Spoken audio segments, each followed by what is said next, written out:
Estamos de volta, segundo bloco do Antenados na Geral. Estamos falando sobre Salomão, falamos um pouco sobre o início do seu reinado, a sua sucessão do pai dele para ele, que teve algumas peculiaridades, talvez alguns problemas também, e falamos também sobre já fomos para o final da vida dele, falamos da sucessão dele para o seu filho.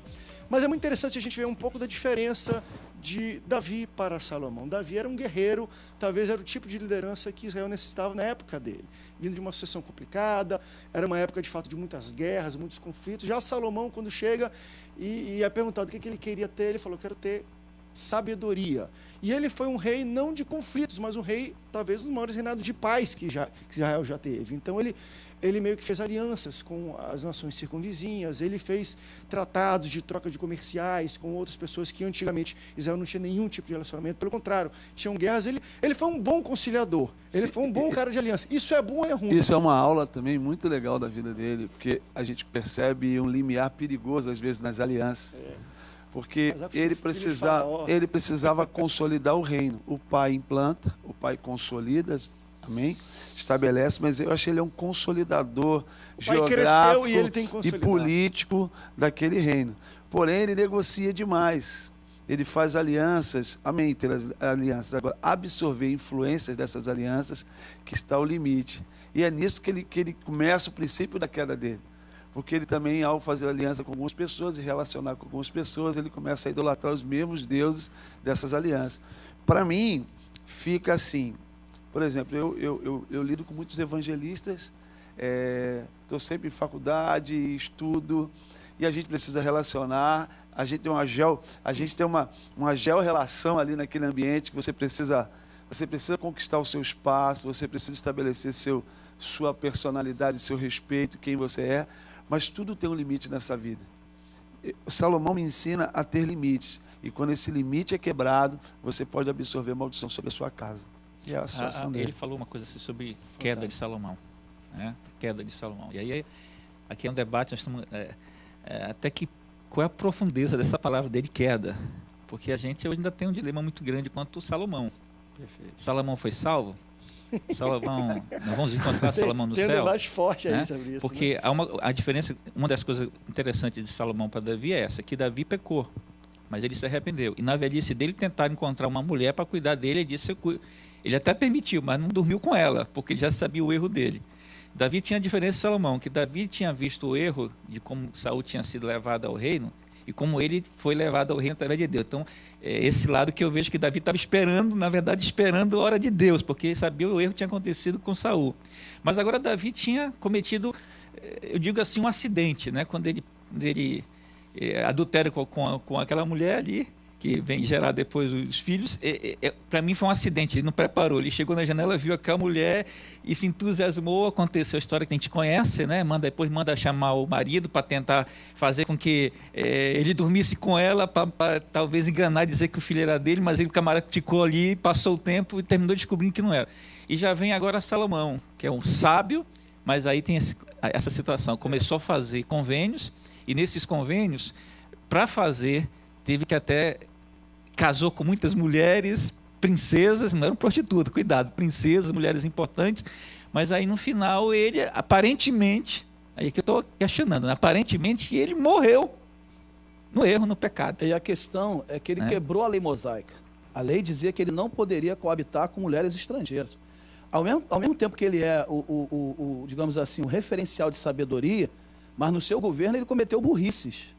Ao meu ver, ele cometeu burrices também, ou seja, é totalmente paradoxal, porque a grande passagem, né, que levantou essa sabedoria de Salomão aos quatro cantos do mundo naquela época, foi aquele fator das duas prostitutas, que os filhos morreram e foram levados até Salomão, e Salomão ali, quando ele teve aquele sonho, ele sonhou, e Deus falando com ele no sonho o que ele queria, ele pediu a Deus sabedoria, discernimento para governar aquele povo, fez as alianças, casou com a filha de Faraó para que houvesse a paz. Mas eu acho que ele se contaminou, ele institucionalizou a idolatria, ele colocou ídolos em volta das montanhas, como hoje tem. Se a gente for contar, se a gente for contar aqui de lá, foram 700 ídolos que ele implantou, porque cada mulher ele autorizou fazer os ídolos, aquela coisa toda. Né? Criou essa instituição idólatra dentro da nação de Israel.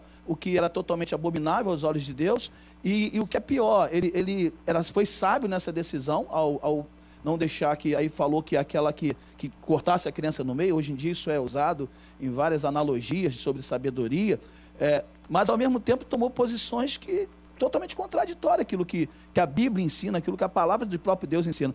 Salomão, eu vejo, ele tipifica até Jesus Cristo. A sabedoria de Salomão é uma sabedoria que ela é análoga à sabedoria de Cristo, porque Cristo, acho uma das passagens mais bonitas, tanto essa de Salomão, quando ele manda cortar a criança no meio, e a mãe que tinha o amor pede que não faça, mas dê para outra que não era mãe, quando Jesus também com a mulher adúltera, quando ele fala, olha, aquele que não tem pecado, atire a primeira pedra e aquelas pessoas vão embora. Então, eu vejo Salomão como um grande rei, sábio, mas que foi, em determinados momentos, desculpa a expressão, burro, porque para poder ter paz, e não era a vontade de Deus que o povo de Israel tivesse relacionamento com aquelas nações circunvizinhas. A vontade de Deus é que Israel tomasse as terras que eram por direito deles, que Deus deu a Abraão, mas eles, na verdade, se acomodaram. Eles, na verdade, dividiram ali e trocaram culturas idólatras que não era para trocar a nação de Israel. E isso é fruto de tudo isso que o pastor Alexandre falou.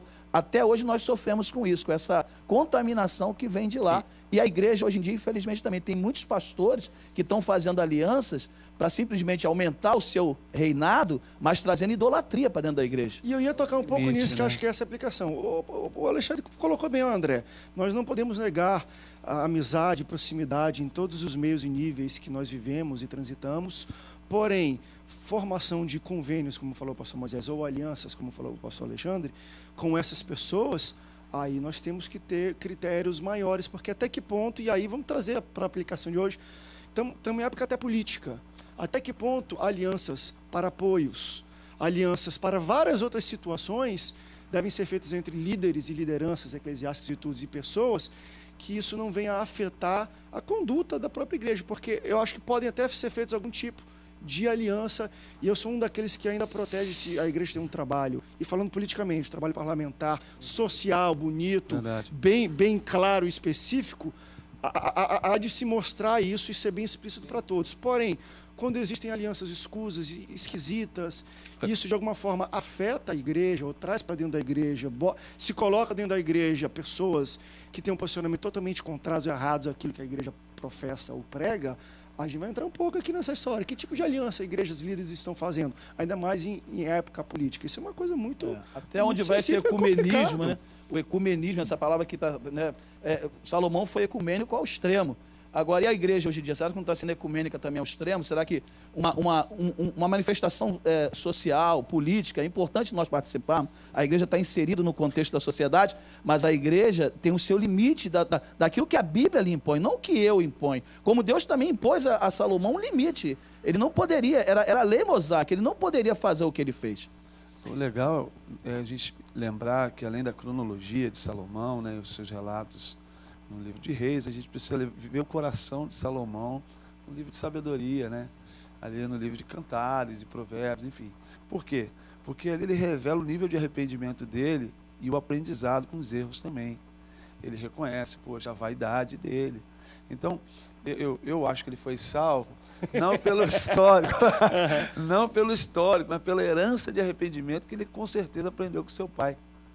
Então, eu não tenho dúvida disso, até porque... Quem lê Provérbios... Não, e até porque existe uma máxima bíblica e teológica muito interessante. A Bíblia nunca dá nome a quem não é lembrado, não deve ser lembrado. A Bíblia só traz o nome de alguém que foi importante para Deus. No caso de pessoas, existem algumas pessoas que surgem, aquele, e não é lembrado. Salomão é muito importante na teologia e na história bíblica para não ter herdado a salvação. Às vezes é até lembrado do lado ruim também. Ruim. E às vezes, como disse, como ênfase para aquilo que, como exemplo. Partindo desse pressuposto, Judas também é lembrado na Bíblia. A gente tem que lembrar que a gente é lembrado mais por exemplo, a gente pensa em seleção brasileira, a gente só lembra de 7-1. Não lembra de Penta, não lembra de 7-1. A gente gosta de lembrar o que é ruim da nossa história. É porque, assim, o grande lance da análise do coração de Salomão não está na sua cronologia histórica, mas está na essência do seu coração, que é revelado no livro de Provérbios, cara.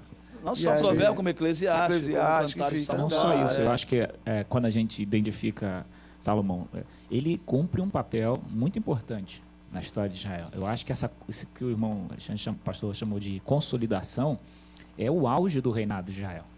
Saul, ele não sei como é que foi o debate, me perdoa não ter acompanhado, mas Saul vamos dizer assim, a tentativa da construção, da unificação das tribos sob um único cabeça, vamos dizer assim. Davi é esse guerreiro que precisa, de uma forma louca, correr atrás do que já perdeu no reinado de Saul, lutar várias batalhas, guerrear demais. Salomão é o estabelecimento, na minha opinião, mais sólida do que o reinado deveria significar. Então, ele falhou demais, ele tem uma série de questões. A idolatria foi o grande questão, mas ele cumpre um papel. E como ser humano, né, falha, erra, se equivoca, mas ele cumpre um papel muito importante. Eu acho que... Vamos para o rápido break, depois a gente volta, acho que dá continuidade. E eu vou falando até, por causa uma coisa que eu acho interessante, e a gente não pode negar de Salomão, que aí vamos entrar no nem Salomão. Ele gostava de coisas adornadas. Saul, teve um tempo que ele queria dar uma de sacerdote, queria dar uma, né, não precisa, eu sou não sei o quê. Salomão já é interessante, Deus, ele gosta de se mostrar para Deus, já que eu vou fazer o melhor para ti. Ele é lembrado hoje como o tempo de Salomão. Quero até recriar o tempo de Salomão, mas é interessante. Vou começar a falar também sobre os seus feitos, sobre aquilo que ele fazia, e vou tentar explicar para você. Já ouviu a expressão nem Salomão? Quando alguém está muito bonito, muito chamativo, nem Salomão. Esse sapato aí, nem Salomão usou. Nem Salomão. Vamos para o intervalo, daqui a pouco a gente volta, não sai daí. O Antenados volta já já.